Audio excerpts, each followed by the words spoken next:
Correspondance. Martine Jacob. Les impudents, la vie tranquille, un barrage contre le Pacifique, le marin de Gibraltar, des journées entières dans les arbres, Moderato cantabile, l'amante anglaise, le vice-consul, l'amour, l'amant, Jan Andrea Steiner, Savannah Bay, Hiroshima mon amour. Correspondance est aujourd'hui consacrée à Marguerite Duras. De son véritable nom, Marguerite Donadieu, née le 4 avril 1914 près de Saïgon, en Indochine française. Une femme anticonventionnelle, moderne, engagée, dont les romans, les pièces de théâtre, les scénarios ont souvent suscité les critiques. Ses sujets d'inspiration, l'amour, la sensibilité féminine, l'alcool, les relations humaines. Un style d'écriture particulier, court, rapide, nerveux. Une voix rauque, si reconnaissable, une main qui tremble au point de ne plus pouvoir écrire, des lunettes qui lui mangent le visage, un amour particulier pour celui avec lequel elle finira sa vie, Jan Andrea, un homme de 38 ans, son cadet, homosexuel, avec lequel Marguerite Duras vivra une relation passionnée, tourmentée, jusqu'à sa mort le 3 mars 1996. Voici un autoportrait d'un réalisme désarmant. Marguerite Duras écrit « Un jour, j'étais âgée déjà. Dans le hall d'un lieu public, un homme est venu vers moi. Il s'est fait connaître et il m'a dit « Je vous connais depuis toujours. Tout le monde dit que vous étiez belle lorsque vous étiez jeune.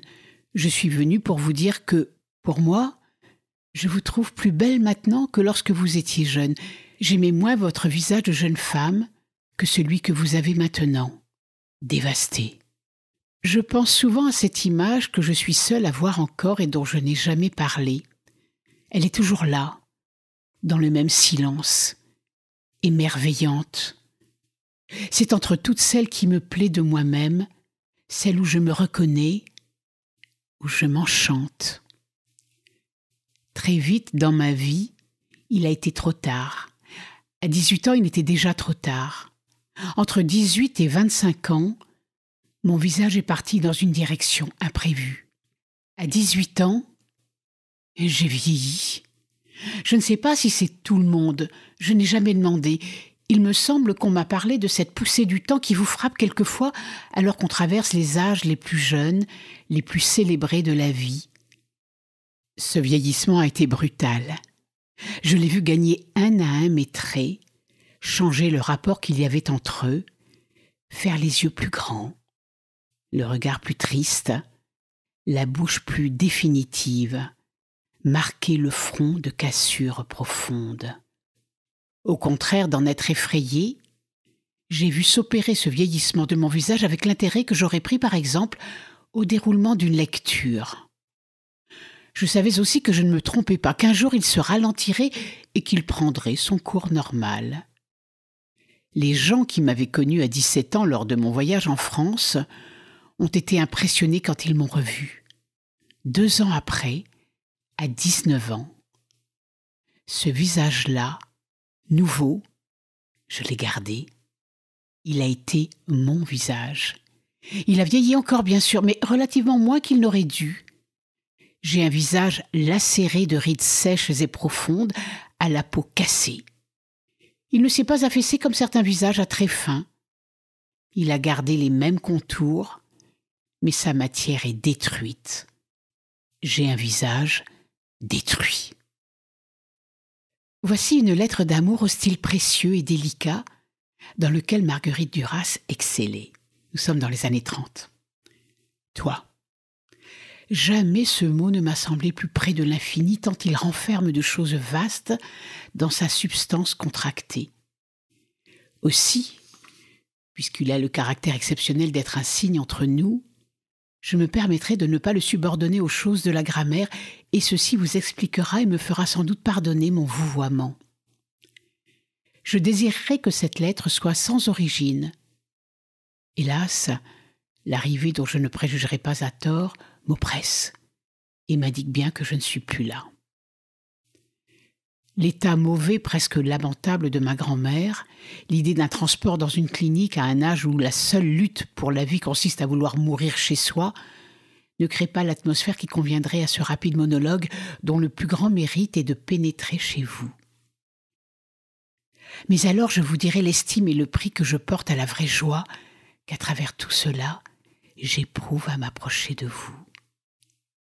Et je ne regrette pas le violent refoulement que j'ai imposé à ma nature qui, durant toute la nuit, splendide, a effleuré tous les paysages familiers à notre pensée et à nos sens. Je ne le regrette pas, car maintenant c'est une image abstraite, presque sans entité, qui me hante, mais une entité qui aurait le parfum, provoquerait un espoir et laisserait dans l'être un long ravissement semblable à celui des bois dans la note endormie d'un fin pipeau agreste.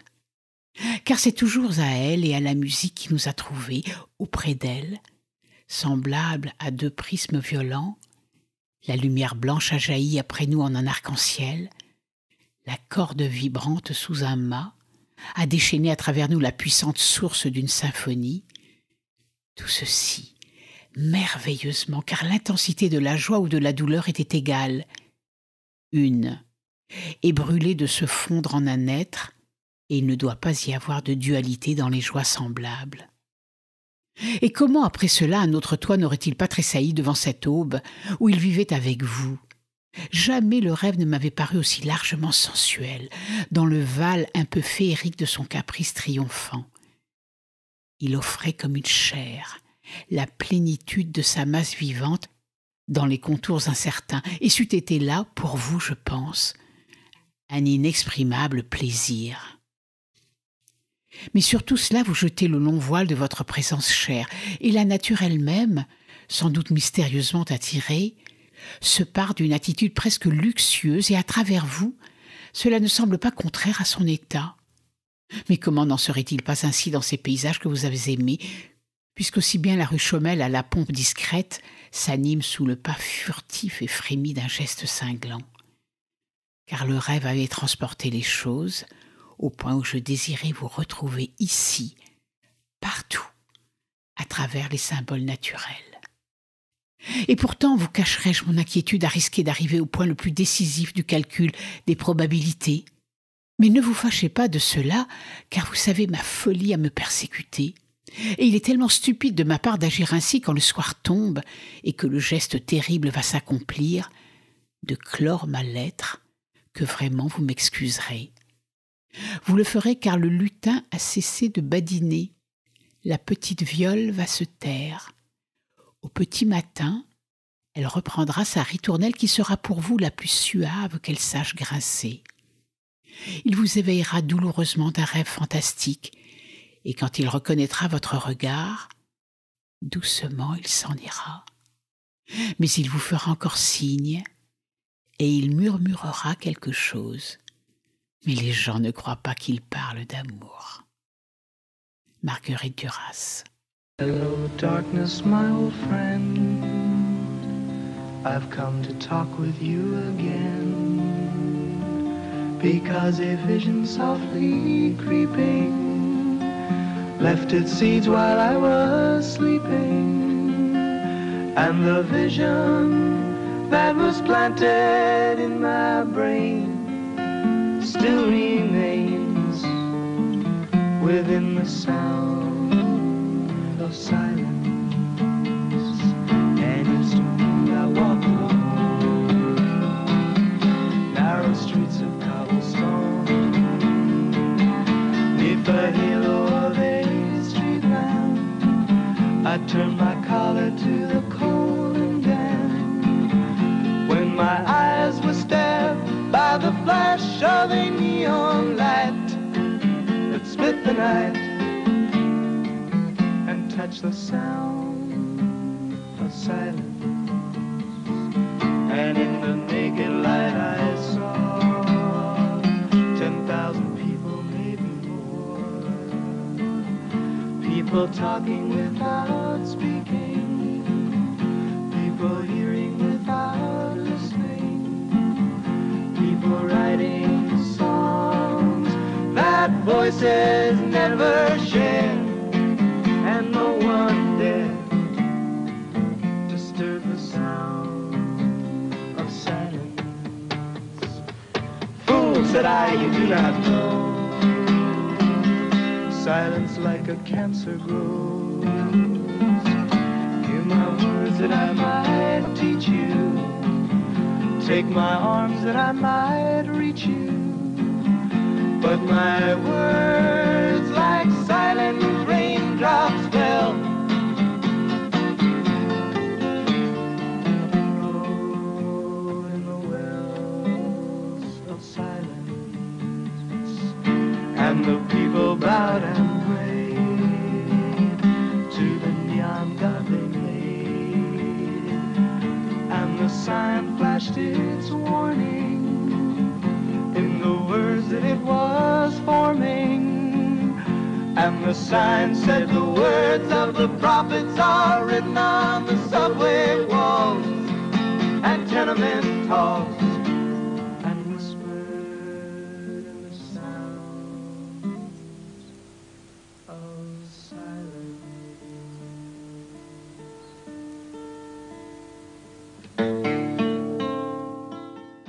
Marguerite Duras et Robert Antelme vécurent une passion et ils se marièrent en 1939. Robert Antelme était un poète, un écrivain et un résistant. Pendant l'occupation, Marguerite Duras et Robert Antelme s'étaient tous les deux engagés dans la résistance, mais leur groupe était tombé dans un guet-apens. Marguerite Duras parviendra à s'échapper. Robert Antelme, lui, sera arrêté le 1er juin 1944 et envoyé à Buchenwald. Il ne sera libéré que le 8 mai 1945, épuisé et miné par des mois de détention dans des conditions extrêmes. Marguerite Duras lui écrira alors cette lettre. 8 mai 1945. Robert, tu es vivant, tu es vivant. Je ne sais pas d'où je reviens moi aussi. Combien de temps suis-je resté dans cet enfer? Je ne saurai jamais d'où je reviens. Sois prudent. Il ne faut pas trop manger, et pas d'alcool, pas une goutte. Il fait beau, c'est la paix, tu vis. Qu'il est beau ce jour, Robert. Ma fierté à moi, c'est que je pense que je serai morte de ta mort. Tu ne sauras jamais, jamais. Lorsque vous arriverez, téléphonez-moi.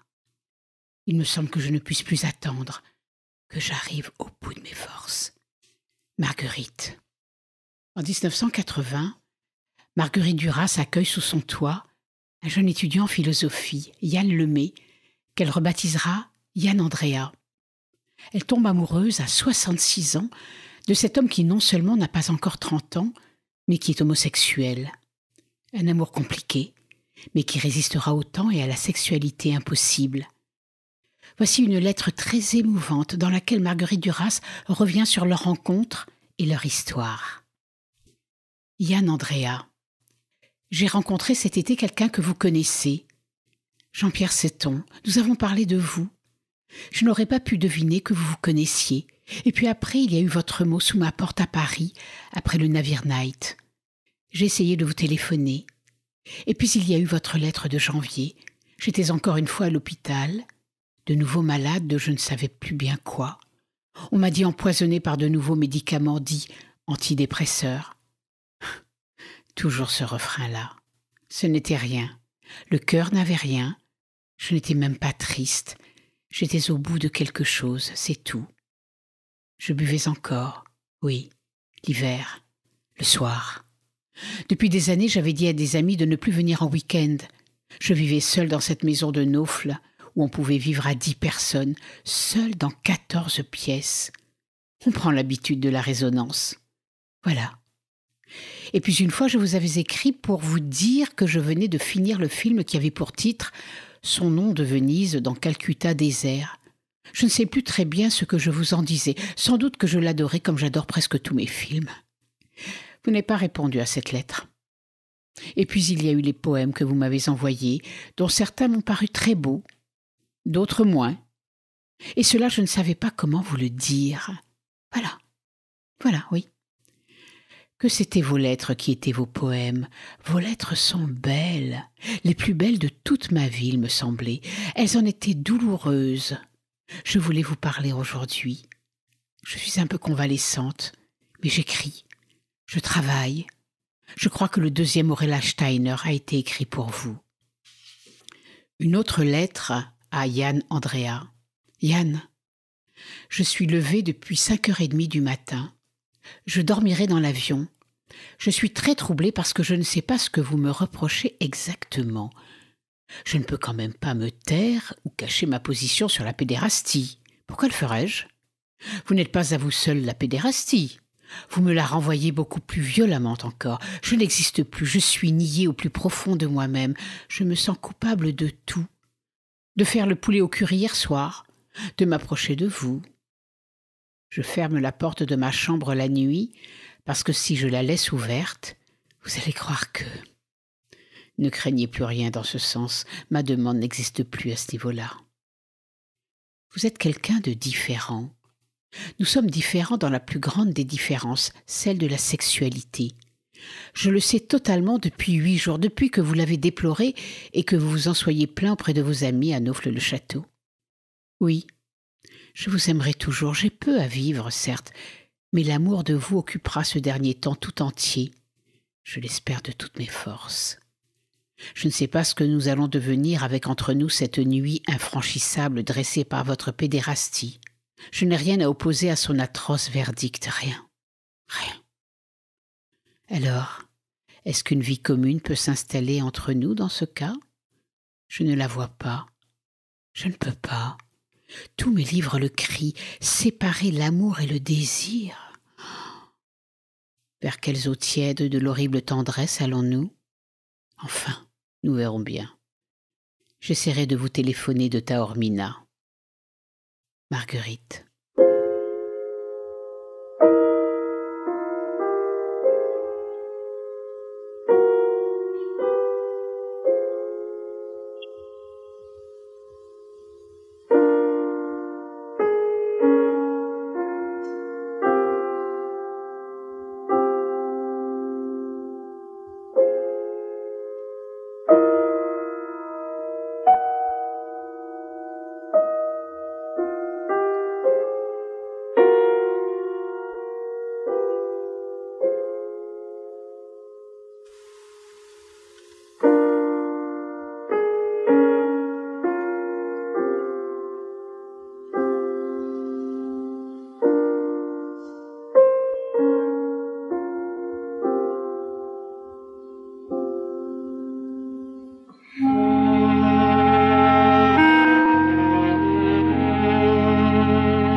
Après le triomphe d'Hiroshima, mon amour, d'Alain Resnais, sur un scénario que Marguerite Duras a écrit, la romancière propose à Alain Resnais un nouveau texte qui deviendra « Détruire », dit-elle, sorti en décembre 1969.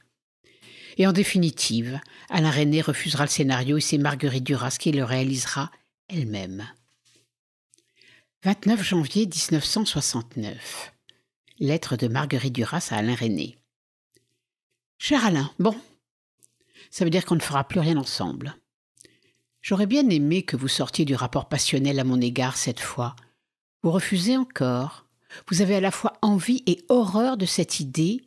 Retravailler avec moi une deuxième fois et risquer de faire un chef-d'œuvre. Autrement dit, si la destruction capitale était anonyme, vous l'auriez faite. Depuis des années, nos rapports sont faussés parce que je n'aime pas les histoires que vous tournez. Vous ne me le pardonnez pas. Et ce refus, j'ai peut-être tort, mais je le vois comme une sanction de mon refus à moi. Par ailleurs, mais par ailleurs seulement, je représente ce que toute une partie de vous refuse. L'incohérence, l'indiscrétion, l'orgueil, la vanité, l'engagement politique naïf, la violence désordonnée, le refus catégorique, le manque de ménagement, la méchanceté. Je pourrais ne pas m'arrêter. Avec tout ce bordel que je trimballe, je fais des livres. Je fais la destruction capitale. Ça sort en ligne droite de moi. Vous devez refuser si vous n'oubliez pas qui je suis. Et l'horrible logique est respectée. Je vous écris en somme pour vous expliquer votre refus. Il est pour les autres incompréhensible, mais pas pour moi. Si vous aviez accepté ça, vous auriez accepté de reconnaître que je n'ai peut-être pas tout à fait tort quand je vous dis que les histoires que vous tournez ne sont pas tout à fait nécessaires, qu'elles sont marginales, sinon pauvres. Et qu'en les choisissant, vous vous coupez d'une partie des intellectuels pour gagner une couche plus large, certes, mais moins décisive, de gens cultivés, je m'excuse. L'intellectuel, pour moi, c'est celui qui remet en question, et le cultivé, c'est celui qui ne le fait jamais. Toutes les raisons que vous me donniez ce matin étaient gentilles. Elles procédaient de votre humilité, narcissique au dernier degré, et votre prudence. Elles étaient fausses. Vous m'auriez dit « non, avec vous, non ». Ça aurait été mieux. Et je n'aurais pas éprouvé le besoin de faire cette lettre. Vous m'auriez dit « il y a quelque chose encore que je ne vous pardonne pas ». Nous aurions enfin débouché dans l'espace de l'intelligence commune. Mais vous en êtes passé par votre processus habituel, tant pis. Tant pis si cette lettre, vous ne me la pardonnez pas. C'est moins grave pour moi de l'écrire, c'est moins grave, oui, que pour vous de refuser la destruction capitale. Qu'allez-vous faire ? Les films d'aventure ou les films comiques ne se trouvent pas quand on les cherche. Rien ne se trouve quand on le cherche. Hiroshima, le script, c'est l'impossibilité de trouver une histoire que vous cherchiez. C'est pour ça que c'est bien. Rien n'est plus au présent. Je veux dire, ce qui est vécu actuellement par tous, et c'est la première fois du monde, est en partie nul et non avenu eu égard à ce qui pourrait se passer demain. La relation humaine dans la destruction, même si la délicatesse en est choquée, c'est la négation absolue de la relation humaine telle qu'elle existe. C'est un aperçu des voies qu'elle pourrait prendre demain. Je vous aurais prévenu de la faute capitale que vous faites en refusant la destruction capitale pour des raisons personnelles. Par là, j'entends par votre peur de la rater. Qu'est-ce que ça veut dire, votre peur ? C'est rien. Ça ne compte pas dans une perspective de ratage et de réussite. Dépassée, démodée pour parler commerce. Ça ne compte pas dans la perspective inconditionnellement libre de chacun, dangereuse, le refus. Votre peur entérine les valeurs que vous refusez. Vous croyez que Régine n'a pas peur ? Bien sûr que si. Encore plus que pour Pinter, qui choquait plutôt qu'il ne violait d'ailleurs. Vous croyez que je n'ai pas peur ? Je m'en fous. Ce n'est pas moi seul qui ai écrit le texte, qui ai inventé ces juifs, ce parc, cette indélicatesse fondamentale, cette impudeur. On ne fait jamais seul quelque chose, ne le croyez pas. C'est fini l'insanité romantique du solitaire échevelé qui attend l'inspiration du ciel. Terminé. Je suis libre devant ce texte que j'ai fait, de dire qu'il est nouveau, parce que derrière ce texte qui en est passé pour moi, il y a la société que je refuse. C'est le refus de cette société qui en est passé par moi. Vous n'avez pas ouvert la porte au texte parce qu'il était signé. Le « je ne comprends rien », pareil. C'est toujours dans les régions où je ne comprends plus rien que je vais. Est-ce que vous comprenez la mort ? Un oiseau ? Le rire ? Stein ? Alissa ? Donc plus de films ensemble, tant pis, on écrira. Le cinéma prend un retard fantastique sur le théâtre, l'argent peut-être, ou la peur de rater, c'est-à-dire de perdre l'argent. Je vous embrasse très tendrement. Marguerite.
Et puis, on ne peut parler de Marguerite Duras sans évoquer L'Amant. Ce roman, au trait autobiographique de Marguerite Duras, publié en 1984 et qui remporta le prix Goncourt et le prix Ritz par Hemingway. En 1991, il sera adapté au cinéma par Jean-Jacques Hano. Le pari est raté. L'auteur n'y trouvera pas les messages qu'elle souhaitait transmettre. En réponse à cet échec, elle décide de réécrire son autofiction, L'Amant de la Chine du Nord. Voici la lettre qui ouvre le livre. 1984. Le livre aurait pu s'intituler « L'amour dans la rue » ou « Le roman de l'amant » ou « L'amant recommencé ». Pour finir, on a eu le choix entre deux titres plus vastes, plus vrais, « L'amant de la Chine du Nord » ou « La Chine du Nord ». J'ai appris qu'il était mort depuis des années. C'était en mai 90, il y a donc 1 an maintenant. Je n'avais jamais pensé à sa mort. On m'a dit aussi qu'il était enterré à Sadek, que la Maison Bleue était toujours là, habitée par sa famille et des enfants, qu'il avait été aimé à Sadek pour sa bonté, sa simplicité, et qu'aussi il était devenu très religieux à la fin de sa vie. J'ai abandonné le travail que j'étais en train de faire. J'ai écrit l'histoire de l'amant de la Chine du Nord et de l'enfant. Elle n'était pas encore là dans l'amant. Le temps manquait autour d'eux. J'ai écrit ce livre dans le bonheur fou de l'écrire. Je suis restée 1 an dans ce roman, enfermée dans cette année-là de l'amour entre le Chinois et l'enfant. Je ne suis pas allée au-delà du départ du paquebot de ligne, c'est-à-dire le départ de l'enfant. Je n'avais pas imaginé du tout que la mort du Chinois puisse se produire, la mort de son corps, de sa peau, de son sexe, de ses mains. Pendant 1 an, j'ai retrouvé l'âge de la traversée du Mékong dans le bac de Vinlang. Cette fois-ci, au cours du récit, est apparu tout à coup dans la lumière éblouissante le visage de Tan et celui du petit frère, l'enfant indifférent. Je suis restée dans l'histoire avec ces gens et seulement avec eux. Je suis redevenue un écrivain de romans. Voici un extrait de L'Amant. L'homme élégant est descendu de la limousine. Il fume une cigarette anglaise. Il regarde la jeune fille au feutre d'homme et aux chaussures d'or. Il vient vers elle, lentement. C'est visible. Il est intimidé. Il ne sourit pas tout d'abord. Tout d'abord, il lui offre une cigarette. Sa main tremble. Il y a cette différence de race, il n'est pas blanc. Il doit la surmonter, c'est pourquoi il tremble. Elle lui dit qu'elle ne fume pas, non merci. Elle ne dit rien d'autre. Elle ne lui dit pas « laissez-moi tranquille ». Alors il a moins peur. Alors il lui dit qu'il croit rêver. Elle ne répond pas. Ce n'est pas la peine qu'elle réponde. Que répondrait-elle? Elle attend. Alors il le lui demande « mais d'où venez-vous » Elle dit qu'elle est la fille de l'institutrice de l'école de filles de Sadek. Il réfléchit. Et puis il dit qu'il a entendu parler de cette dame, sa mère, de son manque de chance avec cette concession qu'elle aurait achetée au Cambodge. C'est bien ça, n'est-ce pas? Oui, c'est ça. Il répète que c'est tout à fait extraordinaire de la voir sur ce bac, une jeune fille belle comme elle l'est. Vous ne vous rendez pas compte, c'est très inattendu, une jeune fille blanche, dans un quart d'indigène. Il lui dit que le chapeau lui va bien, très bien même, que c'est original, un chapeau d'homme, pourquoi pas? Elle est si jolie, elle peut tout se permettre. Marguerite Duras meurt le 3 mars 1996. Elle repose au cimetière Montparnasse. Et en octobre 2011, Marguerite Duras fera son entrée dans la bibliothèque de la Pléiade. C'était Correspondance.